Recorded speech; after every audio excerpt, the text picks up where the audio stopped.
بسم الله الرحمن الرحیم. درنو خوږو زده کوونکو، سلامونه، مینه او درنښت مې ومنئ. زاهد الله ذهین یو ځل بیا تاسو لپاره حاضر شوی یم. د اتم ټولګي د یوې نوې موضوع سره راغلی یم. تېره ورځ مو د ژوندیو موجوداتو پر طبقه بندۍ او د ژوندیو موجوداتو په ویشنه باندې مو بحث وکړ او ترڅنګ مو د ژوندیو موجوداتو د شپږو عالمونو څخه یو عالم چې د باکتریا عالم مو یوه برخه فقط د باکتریاو هغه خصوصیات مو بیان کړل. نن راځو د باکتریاو پاتې درس ته. نو وایو چې د باکتریاو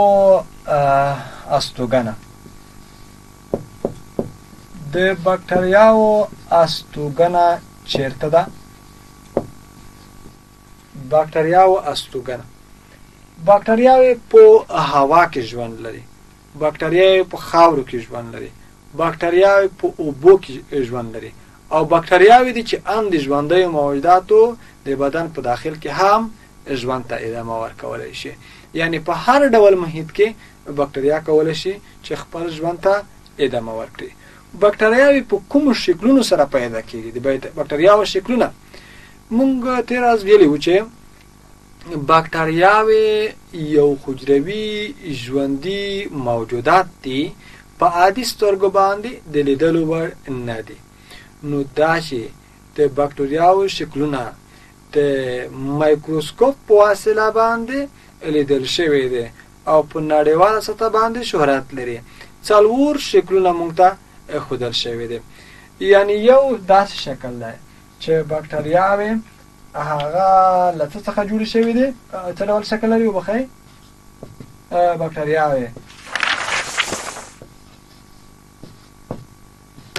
ګرد شکل دي یا ګرد شکل لري، چې د ګرد شکله باکتریاو ته څه ویل کېږي؟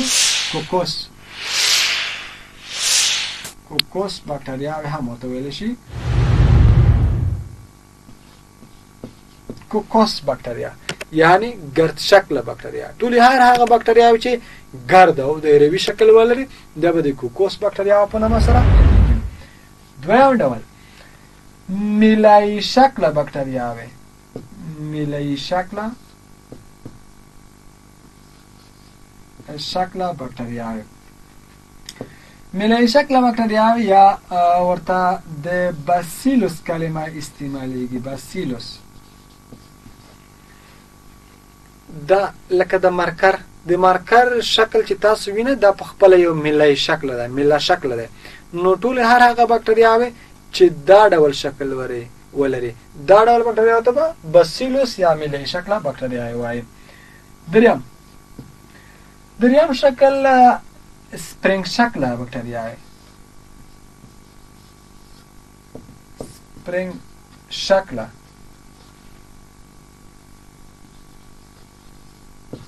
باکتریاوې چې سپریله ورته وایي. سپریل یعنی سپرینګ معمولا تاو شوی شکل لري. نو دا ډول شکل کله چې کومې باکتریاوې ولري دې ډول باکتریاوو ته به سپریله باکتریاوې ویل کېږي، هغه چې سپرینګ شکل دي. څلورم ډول یا وبښئ څلورم شکل د باکتریاوو هغه د کمې شکل دی. کمه شکله باکتریاوې چې د ویبرو کلمه هم ورته استعمالیږي. ویبرو دا هغه باکتریاوې دي چې کمه شکل ولري، داسې شکل ولري، کمه شکله باکتریاوې. نو باکتریاوې په څلورو شکلونو سره پیدا کېږي چې موږ تاسو یې نومونه یاد کړئ: ګرد شکله، میلایي شکله، سپرینګ شکله، کمه شکله. په بیولوژیکي ژبه کې ورته همدغه نومونه کارول کېږي. اوس راځو د باکتریاوو ډولونو ته.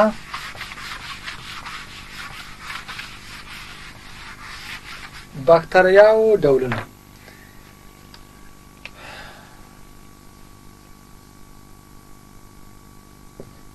د باکتریاوو ډولونه. باکتریاوې په څو ډوله دي. په لویه کې بکټریاوې دوه ډوله، یو ته کومې بکټریاوې ویل کېږي؟ یو ته ګټورې بکټریاوې ویل کېږي. ګټورې بکټریاوې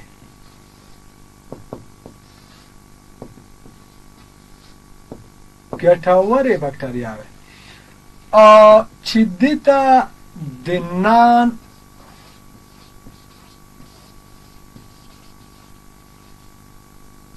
پاتوجن کلمه استعمالېږي. نان پاتوجن بکټریا. بل ډول بکټریا ورته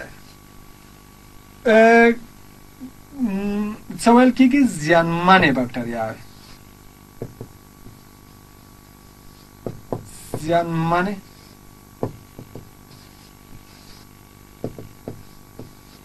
بکټریاوې چې ورته د پاتوجن کلمه هم استعمالېږي. پاتوجن بکټریا ټولې هر هغه بکټریاوې چې بدن ته په داخلېدو سره د زیانونو پر اساس د زیانونو پر ځای باندې یا د تاوان پر ځای باندې ګټه رسوي، دا ډول بکټریاوو ته به ګټورې بکټریاوې ویل کېږي. ټولې هر هغه بکټریاوې چې بدن ته په داخلېدو سره د ناروغیو د تولید پر ځای باندې ګټه رسوي، دې ته به ګټورې بکټریاوې یا نان پاتوجین بکټریا ویل کېږي. خو برعکس ټولې هر هغه بکټریاوې چې بدن ته په داخلېدو سره د ناروغیو د تولید سبب کېږي، دې ته به د زیانمنو بکټریاو کلمه استعمالېږي چې په بیولوژیکي ژبه کې ورته پاتوجین بکټریا ویل کېږي. ولې د ګټورو بکټریاو لپاره د څه کلمه استعمالېږي؟ د ګټورو کلمه استعمالېږي. ولې د زیانمنو بکټریاو لپاره د زیانمنو کلمه استعمالېږي؟ نو د دې دلیل لپاره موږ غواړو چې د ګټورو بکټریاو ګټې او د زیانمنو بکټریاو زیانونه بیان کړو تر څو تاسو ورباندې ښه پوه شئ. ګټورې بکټریاوې یو خو دا ګټه لري چې شیدې پر ماستو بدلوي.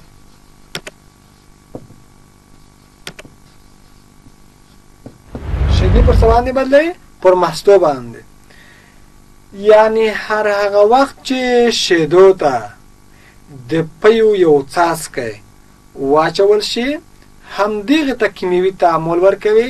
دا کیمیاوي تعامل د بکټریاو په وسیله باندې سرته رسیږي او بالاخره شیدې پر ماستو باندې بدلوي. که چېرته ګټورې بکټریاوې وجود نه لرلی، شیدې به هېڅکله پر ماستو باندې نه وای بدلې شوي. همدا قسم په هضم کې مرسته کوي. ګټورې بکټریاوې په هضم کې مرسته کوي. ځینې ګټورې بکټریاوې زموږ او ستاسو د بدن په خاص ډول په کولمو کې ژوند لري او د غذایي موادو په هضم کې، د غذایي موادو په تجزیه کې، پر کوچنیو مالیکولونو په بدلونه کې برخه اخلي.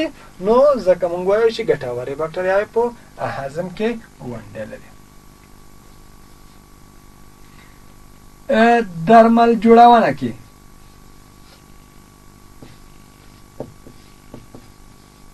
ګوره دا بکټریاوې په وسیله باندې په سلګونه یا د سلو نه پورته قسمونه د درملو د بکټریاو په وسیله باندې جوړ شوي دي.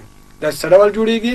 میخانیکیت یې اوږد دی. انشاءالله په 10 او 12 ټولګي کې به تاسو ته د استاد لخوا بیانېږي. بل راځو د یو بلې ګټې ته چې بل بکټریا څه ګټه لري. محیط صفا کوي. محیط صفا کوي.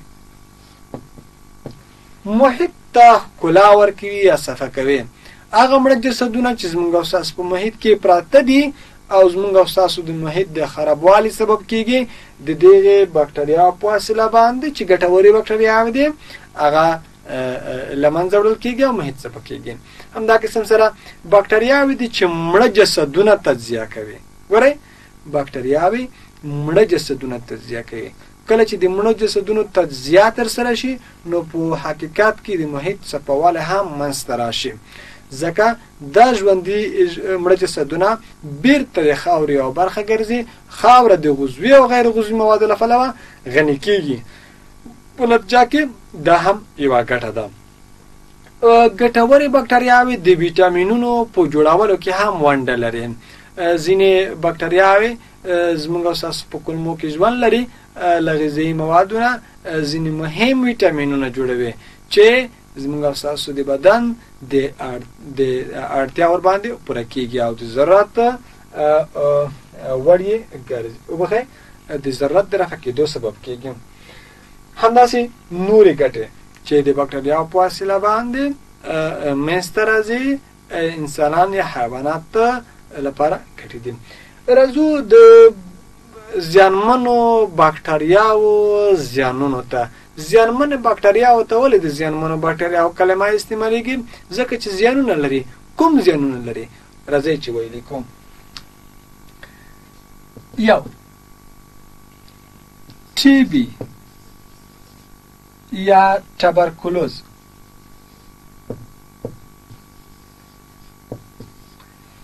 ټي بي یا تبرکلوز چې ځینې نورې مترادفې کلمې هم ورته استعمالیږي، د سیل کلمه هم ورته استعمالیږي. سیل مرض، نری رنځ، ټي بي، تبرکلوزس، دا هغه نومونه دي چې د یوې ناروغۍ لپاره استعمالیږي. دا داسې یوه ناروغي ده چې د باکټریاو په وسیله باندې منځته راځي او زموږ او ستاسو تنفسي غړي تر حملې لاندې راولي، په خاص ډول د سږو هوایي کڅوړې. که چېرته یې میخانیکیت ته لاړ شو نو شاید تاسو لپاره دغه درس هم پیچلی شي. دا به انشاءالله تاسو په 10م ټولګي کې وایم. نو اوس فقط دا زده کړئ چې ټي بي ناروغي چې ده هغه د باکټریاو په وسیله باندې منځته راځي. تیتانوس. تیتانوس ناروغي هم د باکټریاو په وسیله باندې منځته راځي. بیا یې هم په میخانیکیت باندې نه غږېږو ځکه ستاسو له سویې سره برابره نه ده. د دې لپاره چې درس درته اسانه کړم باید پیچلی نه شي. نو تیتانوس ناروغي هم د څه په وسیله باندې؟ باکټریاو په وسیله باندې منځته راځي. کولرا ناروغي. کولرا ناروغي هم د باکټریاو په وسیله باندې منځته راځي. په همدې ترتیب سره یو بله ناروغي چې د باکټریاو په وسیله باندې په خاص ډول د زیانمنو باکټریاو په وسیله باندې منځته راځي توره ټوخلي ده چې دا هم د باکټریاو په وسیله باندې منځته راځي او موږ زیانمنوي. همداسې نورې ناروغۍ هم د زیانمنو باکټریاو په وسیله باندې منځته راځي او موږ او تاسو تر حملې لاندې راولي او ځوروي کړی مو. مثلا لکه د ستوني درد دا هم د باکټریاو د زیانمنو باکټریاو په وسیله باندې منځته راځي. راځو بلې برخې ته.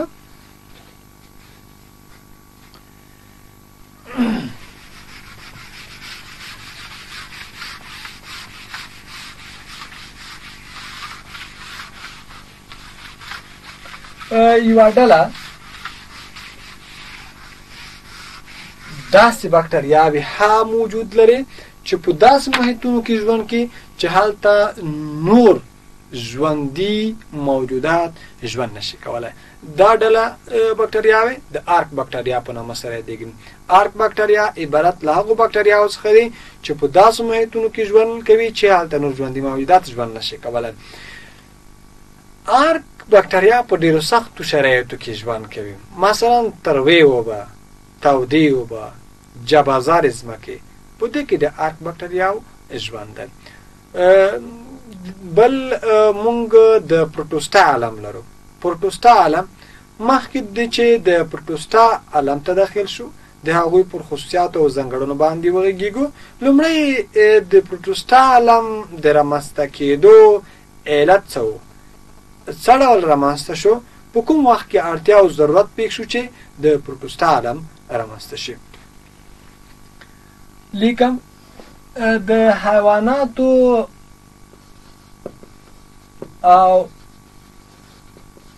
او نباتاتو ترمنځ توپیرونه. انیمالز یا حیوانات او پلانټس یا نباتات. حیوانات او نباتات په خپلو کې ځینې فرقونه لري. مثلا حیوانات کلوروفیل نه لري. حیوانات څه شی نه لري؟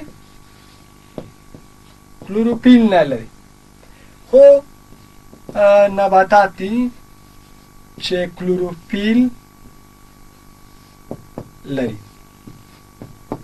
راځئ چې په کلوروفیل باندې وپوهېږو. کلوروفیل څه شی دی؟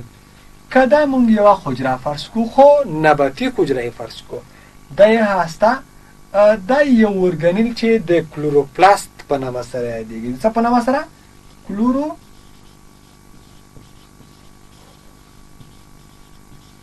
د کلوروپلاست په نامه سره یادېږي. د دې کلوروپلاست په داخل کې کوچني شین رنګه ذرات وجود لري چې د کوچني شین رنګه ذرات ته د کلوروفیل کلمه استعمالیږي. کلوروفیل کلمه استعمالیږي. همدا کلوروفیل چې کوم ژوندي موجودات ولري هغه به د ځان لپاره غذا په خپله تیارولی شي. خو برعکس ټول هر هغه ژوندي موجودات چې کلوروفیل ونه لري هغه نشي کولی چې د ځان لپاره غذا په خپله تیاره کړي. ځکه دغه ارګانیل د غذایي موادو د جوړېدو فابریکه ده یا لمریزه انرژي پر کیمیاوي انرژي باندې بدلوي. نو په همدې اساس باندې به د تولیدونکو ژوندیو موجوداتو په نامه سره هم یادېږي. نو یو پکې را شو چې نباتات کلوروفیل لري، حیوانات کلوروفیل نه لري. ښه، چې کلوروفیل نه لري نو دا به څه شی وي؟ دا به تولیدونکی نه وي بلکې به څه وي؟ مصرف کوونکی به وي. حیوانات څه ډول دي؟ مصرف کوونکي دي. مصرف کې په مسلسل ډول د حیواناتو خوراک 95% له نباتاتو څخه ده. نو په همدې اساس باندې نباتات په مسلسل ډول د نورو ژوندیو موجوداتو نه غذا اخلي، یا په مستقیم ډول او یا په غیر مستقیم ډول. مستقیم ډول څه معنا لري؟ ورځې یوې میوهدارې ونې ته میوه یې را پرې کوي او خورې. دا په مستقیمه توګه سره ستا تغذیه او خوراک و، ستا استفاده وه له نبات څخه. او غیر مستقیما د نباتاتو نه استفاده دا ډول ده چې مثلا بازار ته ځې، په بازار کې یو قصاب ته ورځې او د هغې نه 1 کیلو غوښه رااخلې، بېګا ته یې خورې. دغه غوښه چې تا راواخیسته د دې څه شي غوښه وه؟ یا د غوا یا د میږې یا د پسه، خو د یوه حیوان وه. دا غوښه چې تا وخوړله په حقیقت کې دا خوراک تا له نباتاتو څخه وکړ، خو په غیر مستقیم ډول. ځکه د غوا یا د حیوان څه شی خوړلی و؟ نباتات یې خوړلی و که نه؟ ګیاوې بوټي یې خوړلی ول، د ونو پاڼې یې خوړلی وې، په هغې سره یې وده کړې وه، په هغې سره یې تکاثر کړی و.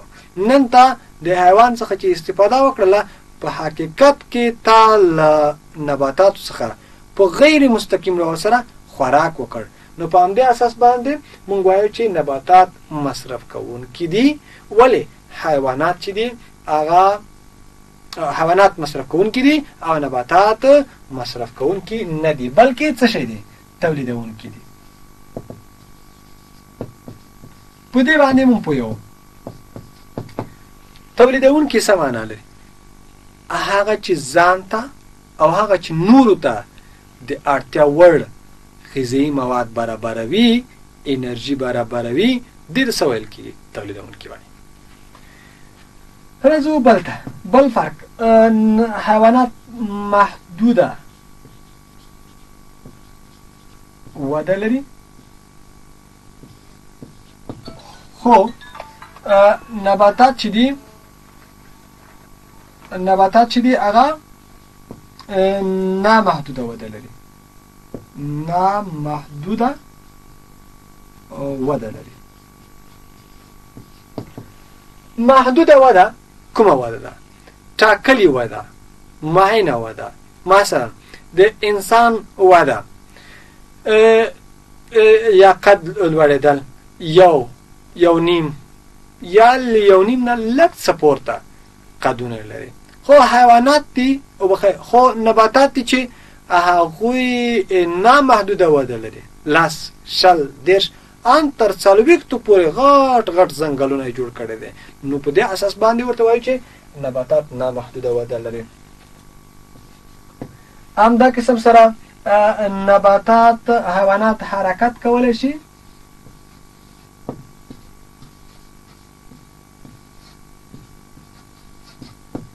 خو حیوانات نباتات حرکت نشي کولی.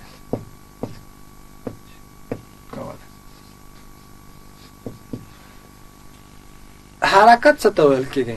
له یو ځای نه بل ځای ته حرکت وایي. حیوانات له یو ځای نه بل ځای ته حرکت کولی شي، خو نباتات له یو ځای نه بل ځای ته حرکت نشي کولی. فرض مثال ستاسو د کور په حویلی کې یا د کور څخه د باندې چې تاسو کومې ونې ګورئ لسګونه کلونه مخکې هم دلته ولاړ دي، اوس هم ولاړ دي. له یو ځای نه بل ځای ته حرکت نه دی کړی. دا چې ولې حیوانات حرکت کولی شي او نباتات حرکت نشي کولی، دلیل داسې وایو. حیوانات د حرکت لپاره حرکي غړي لري.